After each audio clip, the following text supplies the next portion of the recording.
Like I said, that goes right at the top. So, last few days of last week, we were getting into our new unit of the Reform movement. That's that time period in America where people were looking around, they saw some problems, and they decided we need to do something about this. We need to make some changes so we can make everything a better place. So today we're going to continue that by actually talking about the reforms that we're going to actually be seeing, the actual changes they were trying to make. So first up, I'm going to need 3 readers. Now I'm going to let you guys volunteer first. If I get no volunteers, I know how they cut. With everyone's name in it. Whoa! Hey, listen. I know, but this is like I treat you guys the way you act.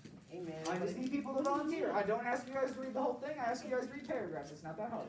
Hey James, can you do us all? You can read our first one. You can read our second. You can read our third. That's what I'll shake there. Once someone of you are done reading. All right, go ahead and start us up. We got readers, so we need to listen. The reform movements in the 1800s were inspired by changes in American moral values. The Second Great Awakening was a religious movement that inspired Americans from the 1800s and 1880s. This religious movement encouraged Americans to work to improve society. Many people shared the belief that God's deeds could help them be saved and go to heaven. As Americans attended revivals or religious meetings, ideas about changing society still preached. All right, go ahead. Second paragraph. Americans in their early 18s believed that they could make a difference in society. The United States was struggling with slavery, abuse and prison, and the efforts to follow the dream set forth by the Constitution that all people are created equal. Reforms began to advocate, encourage change, and transplant. Go ahead. Last paragraph. Many people in America today wanted to make similar changes. They see issues that need to be corrected or problems that need to be solved. How did the reformers of the 1800s resolve the issues that faced them? How did they abolish slavery or the suffrage, gain women the right to vote? These reformers impacted all areas of life, from the way people work and live to the way problems are solved in American society. Who are they and how did they accomplish these goals? As we can learn about the reform movement, we will also be analyzing the strategies Americans in the past used to change their own world around them. All right, thank you to my readers. I appreciate it. So like I said, this time period, people are looking around the world. They're getting inspired by this Second Great Awakening, this time I mentioned last week. It's kind of everyone's getting more religious. They're going to church more. They decided, I want to do good deeds. I want to be a good Christian. So they start looking, they start wanting to make changes, wanting to make things better. So guys, when we've been doing these doing notes, because I've been watching you guys now for the past few units that I've been here for the month or so I've been, and you guys tend to kind of fall on sort of a spectrum here. Some of you guys, you copy like the entire thing in a tiny little bubble, and I don't know how you do that. It's kind of impressive, but you put way more work on yourself when you do that. And then I got some of you all the way over here. You put like 2 words. Now maybe your memory's really good, but I don't think that's helping you out at all, and you're also kind of wasting your effort because you guys do the dual notes in terms of a summary. You can actually use them later, and it'll be much more easy for you guys to use. So what I've done here is I'm going to give you guys this first one here, the reform movement, what we just read. And I'm going to give you guys the format that I want to see them in, because that way you guys only focus on the important stuff. Because what we're doing is we're analyzing, which is where we take something, we break it down only to its most important parts, and then we're summarizing, where we take those important parts and we put in something new, a short new sentence for us, so that we don't have to reread this whole thing when we want to know the answer. We just look at the one sentence we came up with. So for these 3 things, in the red here is the who are we talking about. In this case, we're talking about Americans in the 1800s. For a lot of these reform movements, it's just going to be one person, because they're the leader of that movement. In the blue, I've got what. In this case, what are they doing? What is going on that's making a change? In this case, they're trying to advocate for changes to improve society. And in the green, I have the why. Why were they doing this? In this case, they got inspired by the Second Great Awakening. They wanted to do good deeds. So for all the ones we do, you guys follow this format of answering the 3 questions of who, what, and why. You guys will have a much better summary, And your doodle notes will be more useful to you because you'll actually be able to read them much faster and easier when you need to study them. If you have a question later on, or we talk about something later on, you guys can just default to this. You won't have a huge paragraph you need. You won't have one word that you don't remember what it means. You'll have a nice, simple summary. So that's what we're going to focus on today and tomorrow because we've got a lot of reform movements to get through. If you guys want, you can write this down, but we're going to jump into our next one because I want to get you guys going. So I'm going to need 2 readers. Misty, go ahead, and then go ahead. Yeah, thank you. Women in 1800s did not have many rights. As America grew, so did the idea that all people, men and women, should be treated equally. The first organization meeting of the women's rights movement occurred in Saginaw Falls, New York, in 1848. Elizabeth Cady Stanton and Lucia Mock organized a meeting to encourage women to organize and change society. Elizabeth Cady Stanford opened the meeting with a speech based on preamble of the Declaration of Independence. In her Declaration of Sentiments, she stated, "We hold these truths to be self-evident that all men and women are created equal." Go ahead. Katie was later joined by CPP and Family. They pushed Congress to add women invitation to become women and include citizenship and voting rights for men who have been freed from slavery. The women's rights movement focused on suffrage, the right to vote for women and others who were excluded from this right. In 1869, Stanton and Anthony created a National Women's Suffrage Association. The association was created in order to change federal law so that women could have a right to vote and run for office. In 1893, Colorado became the first state to allow women the right to vote.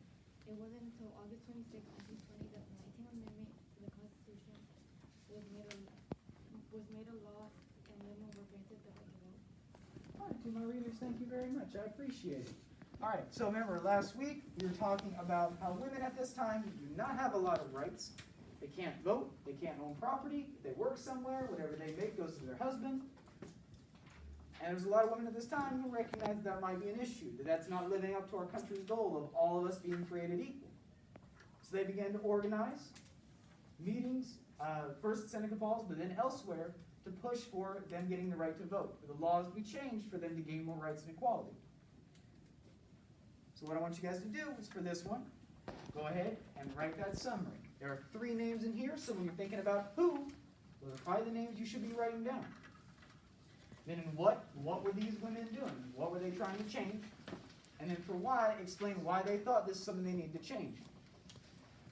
If you guys do that, you guys have got a good summary. You can put that on your doodle notes. And on your doodle notes, that is going to be on this side here. It says Women's Rights Movement. It's a big circle, the lady holding the vote sign.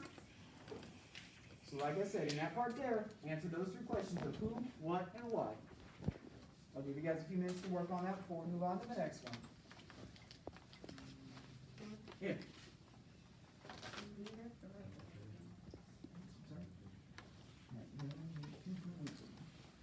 Make sure you sign out. And by the way, a new policy for you guys is you are only allowed 2 bathroom breaks a week. It's a new policy we're introducing this week. I'll remind you guys every couple of days now. Pardon me? Here. I can find one.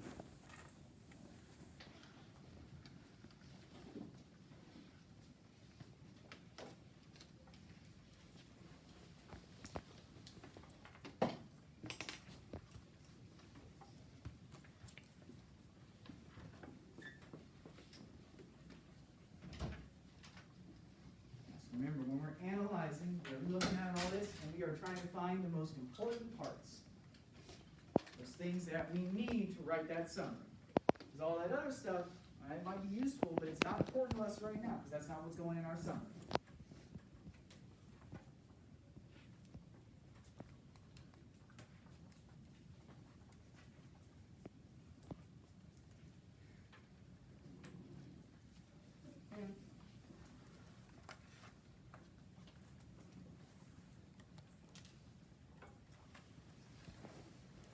give you guys a few more minutes, about 2 or 3.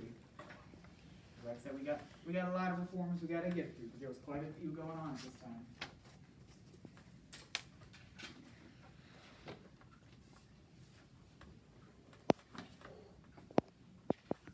And this is the first sort of big one.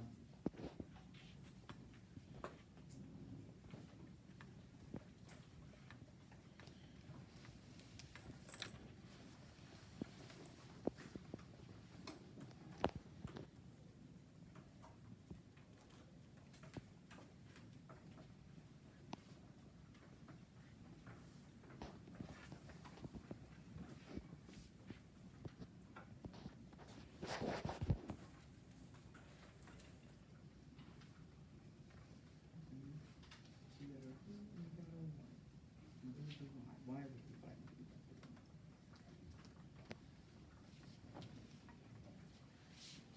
I'm pointing in the right direction. It's up here in this first paragraph.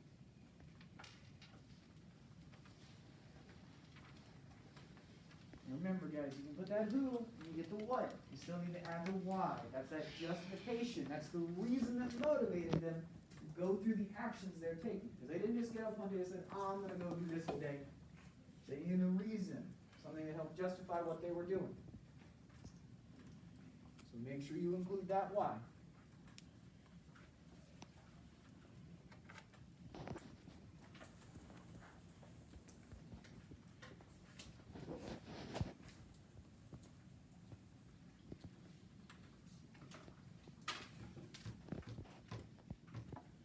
You guys got a little bit longer.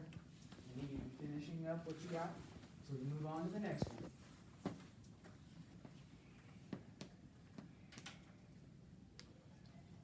I think we should be able to get through at least about 3 or 4 of these today, hopefully. We're finishing up. Get those last few sentences down, last few words.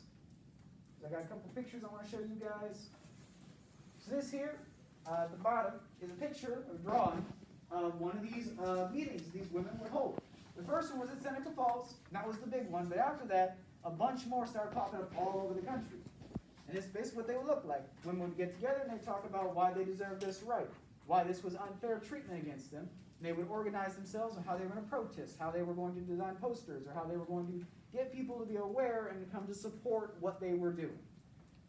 And they needed this because, unfortunately, all those women you guys should have been writing down in the who, Elizabeth Cady Stanton, Lucretia Mott, they would never actually get a chance to vote. Because it would take over 60 years for the law to get changed. Which is why up here we actually have a photograph, because cameras were now around at this time, in the 1920s of a lady named Alice Paul. She continued the work that these people started, because they had to get it started, and then they had someone else come along and help finish it. She was one of the first people who got a chance to vote, because she was leading the movement at that time.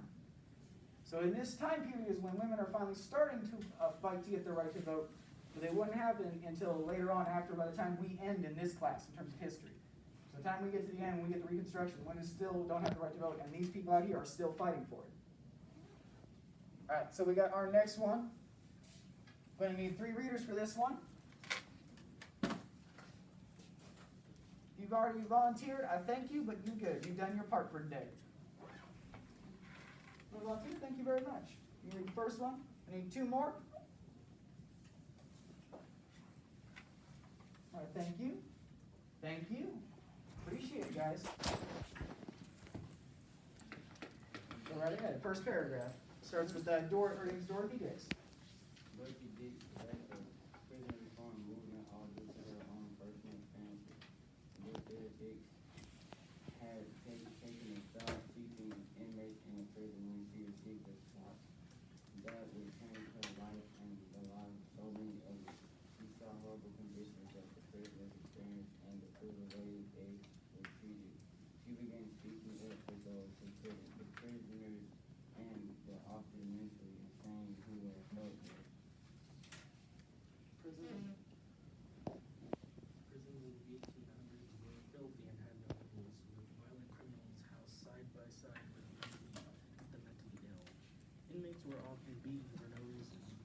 Dix visited every public and private facility she could, documenting the conditions she found. She then presented her findings to the legislature of Massachusetts, demanding that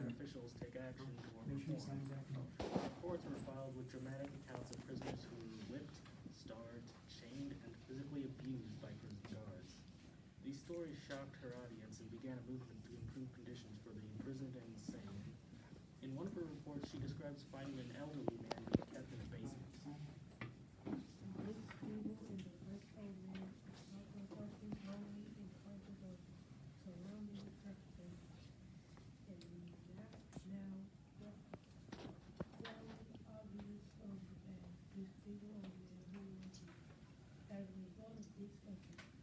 Funds were set aside for the expansion of the state mental hospital in Dick's event was accomplished seemingly goals in low poverty areas, eventually threatening the country into Europe and beyond. All right, thank you to my readers. All right, so at this point in history, prisons are not good. Now, I'm not saying prisons today are great, and I hope none of you ever end up in one. But if you were in prison back at this point, it was going to be a lot worse an experience because there was not much in the way of rules or regulations, and people were beat, they were starved, they would be thrown in a hole and left there for days. And it didn't matter what kind of criminal you were. You could have stolen a loaf of bread because you needed to feed yourself. You could have murdered 3 people. They would treat you the same. They would beat you the same. You didn't have to be a criminal. Unfortunately, at this time, people with mental health issues, if they didn't have the money or access to go to one of the few hospitals that existed for them, which weren't all that great either, they'd just get thrown in prison. It was the only place they knew where to put them. And they were treated the same as the criminals, even though they'd never done anything wrong. So Dorothy Dix saw this, because she was there trying to teach them.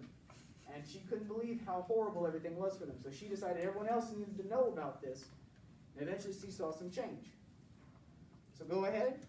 It should be on the bottom of the page you guys are on right now. There's a little guy with a teddy bear sucking his thumb. That's your prison reform. So go ahead and do a summary there. List off our who, our what, and our why.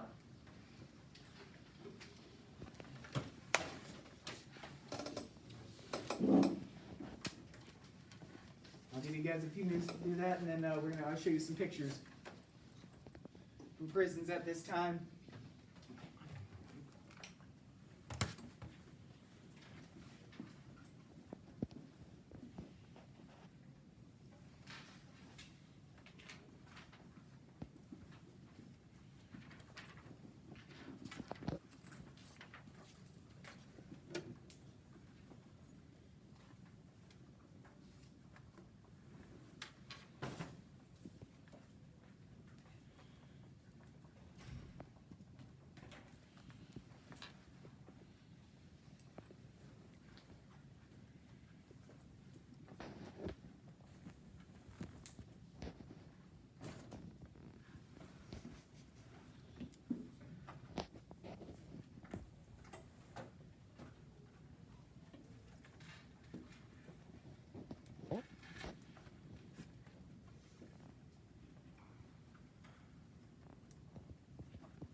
That's all I need to see for you guys to sign.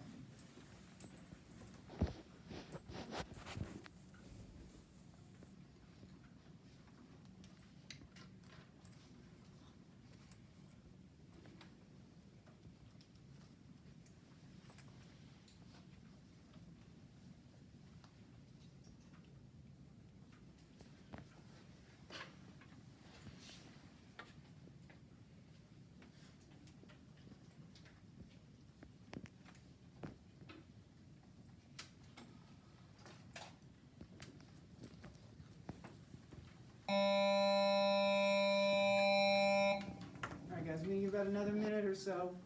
So go ahead and finish up what you got. So we can move on to the next thing. I'm going to try and get you guys through 2 more reforms a day if we can. It's about where we've kind of stopped the other classes are, so we'll see how we can do.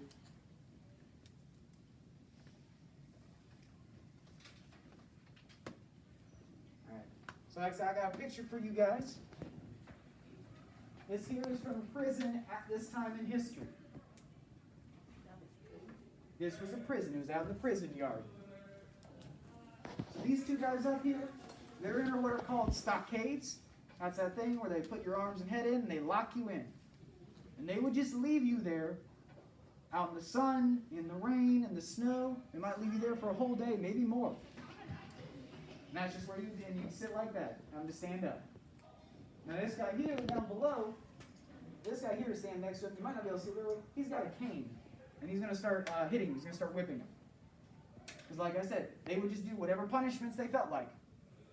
Because there wasn't any regulation on what they could and couldn't do. And it didn't matter what kind of crimes you committed, you'd all be treated the same like this.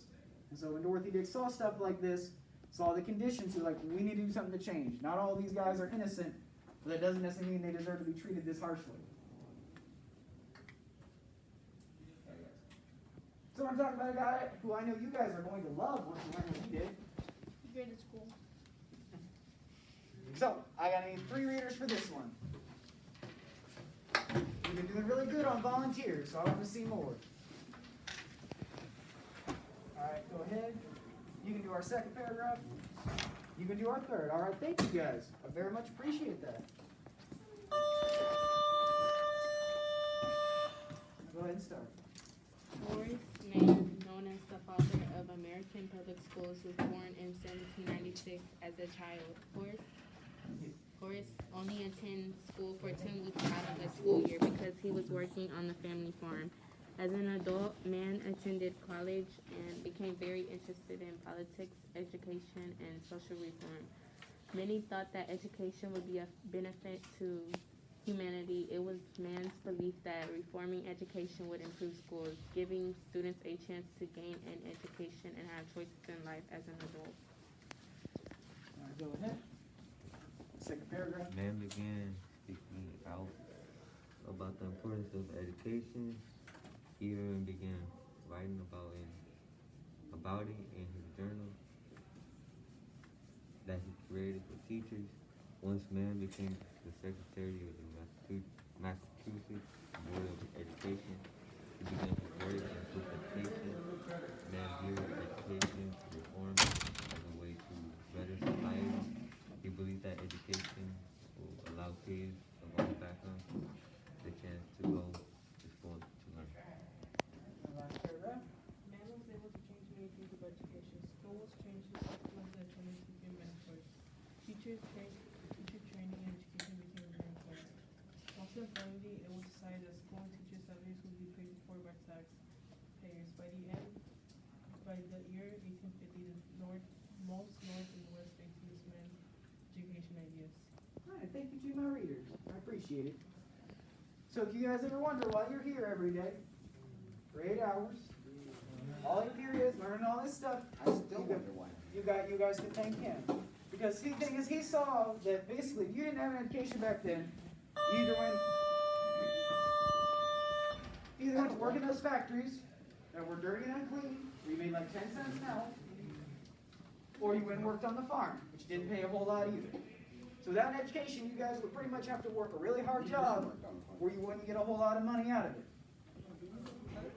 So by giving you an education, though, if you wanted to work in those factories and farms, you could make that as a choice. Or you could go off further with your education and learn a trade skill. Go off to school. Go to college. You should at least have that choice. That ability to make that decision. Rather than being forced into doing something just because you've only gone to school for a couple weeks and that was all you had. So that's why he pushed for this to become mandatory and increase how long we go. If you guys want to thank anybody for why you're here every day, I guess you can thank him. So, go ahead. On the other side of the page you guys are working on right now, there's going to be a little girl thought bubble that says education reform.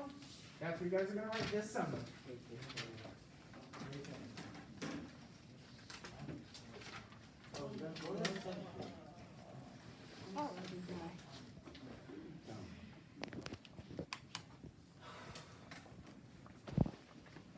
Hold on.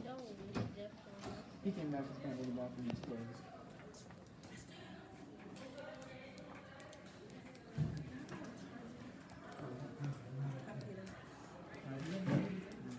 Sorry. Guess not.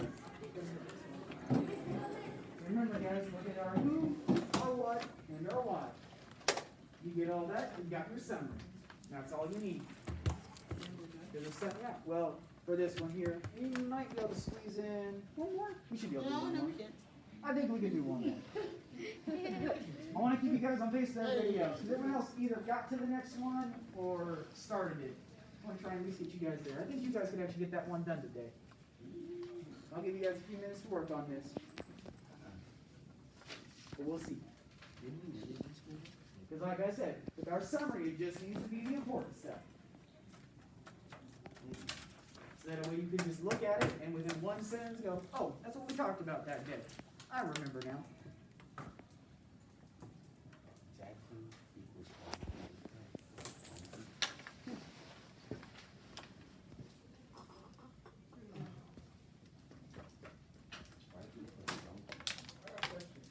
Go ahead and get your summary done and then I'll tell you. Got a pencil? I did. I got one.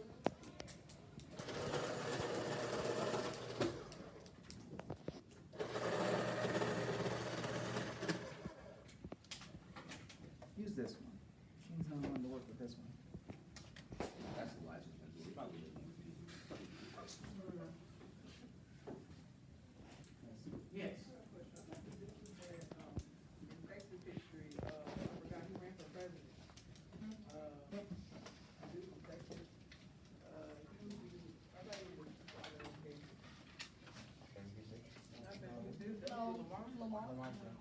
Lamar Jackson. It was Maribel Lamar. He was the father of education in Texas. Yeah. Yeah. He started it out, because at this point in time, the South actually didn't adopt a lot of his stuff. They didn't think people needed it. Largely because most people, a lot of people living down there, they didn't want to have any education at all because they were slaves. So mostly it was the northern and western states, kind of like where I'm from, out in the Midwest, that adopted a lot of these policies. Eventually, more and more places across the country, because of people like him, would begin to adapt it to their states. And eventually, the whole federal government would force it as mandatory, that everyone needs it. That wouldn't happen until the really beginning of the next century, after we're done with our units. Thank you, Lamar Jackson. Lamar Jackson. Yes, Lamar Jackson. We'll give you guys a few more minutes on this one, because like I said, I think you guys have got time to get this next one done before we head off to lunch. Well, think about it. That means we got less ones to do tomorrow, because we're going to do all of them either way. How many are there? And at the end of this week, I'm hoping to give you guys at least a full day, if not more, to work on a project I got for you guys, and hopefully, really more fun than what we're doing now. Huh? I will never give you guys work that is not graded. I do not do busy work. So everything you guys have got, whether it be these notes, the things we did last time, it will have a grade. Now, it's not necessarily always going to be a major grade or anything, but it will be graded. What if you don't give us something that's not a grade? Huh? If I give you guys something that's not a grade, it's something I was told to give you guys. Is it a major grade? The project will probably be a major grade, yeah, because it's going to be you guys' kind of final for this unit. It's a project though, it's not like a test. Shut up. But don't worry, I've made the project hopefully pretty easy to you guys. If you've been doing this and practicing this summarizing, we'll see. No. You guys hold yourself together well this week, then it might be with a partner. If not, it'll be on your own. Miss Then it all depends on how you guys behave yourselves. You guys are usually pretty good, so it's looking like it might be the case, but it all depends. Thursday's still like 3 days away. Do you have to choose a reform, or we're gonna create one? We're gonna talk about it. All right, guys. So go ahead and finish up what you got. Get those last few words in. We're gonna move on to the next one. I go back to graduate. All right. So I'm gonna need. What did I say? All right. I'm gonna do 2 readers. First reader's gonna do this short one here and the big one. Whoever wants to volunteer. You wanna take that on, man? James Ray. Thank you very much. Yes. You already read, right? Yeah, if you already read, thank you for doing your part today, but you're good. You got it out of the way. Can we get a license? I need one more to read this short one here at the bottom. All right, thank you. All right, go ahead, man.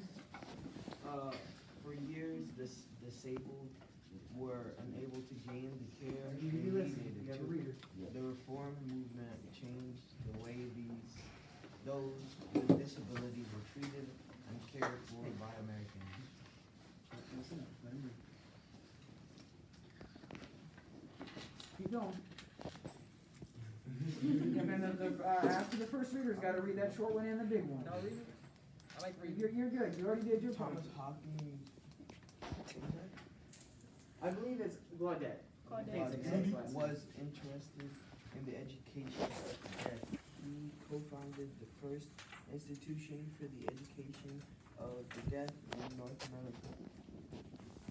And he became the first principal when opened on April 15, 1817.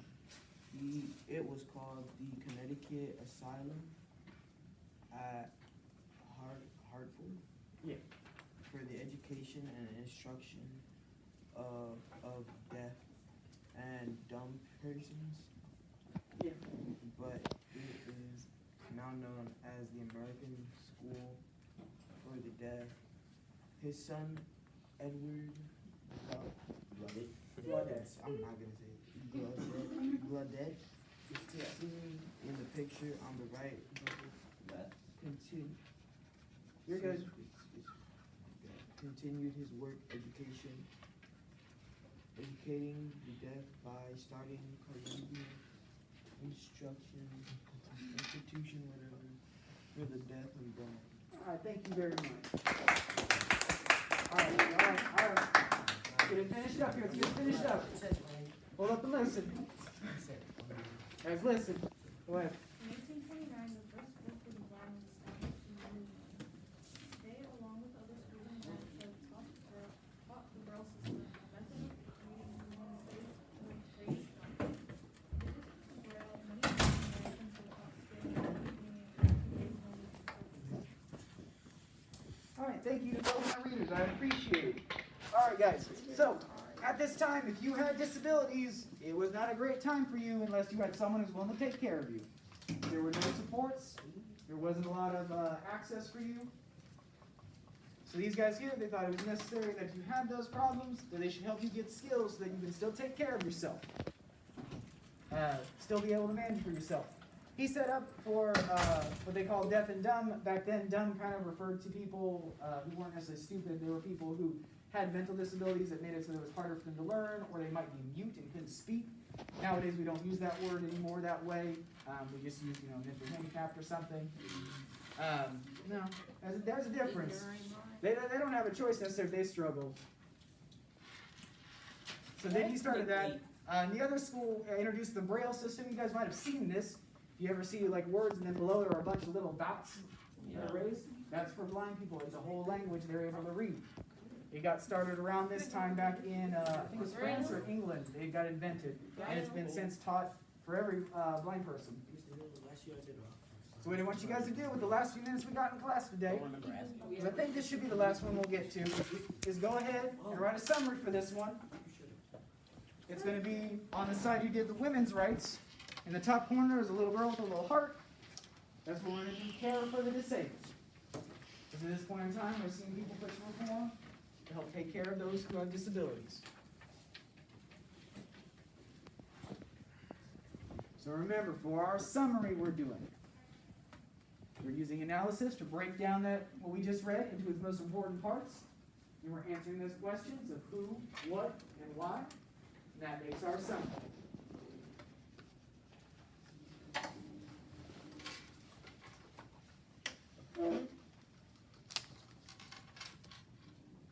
Give you guys a few minutes to work on this, and then we'll see where we're at.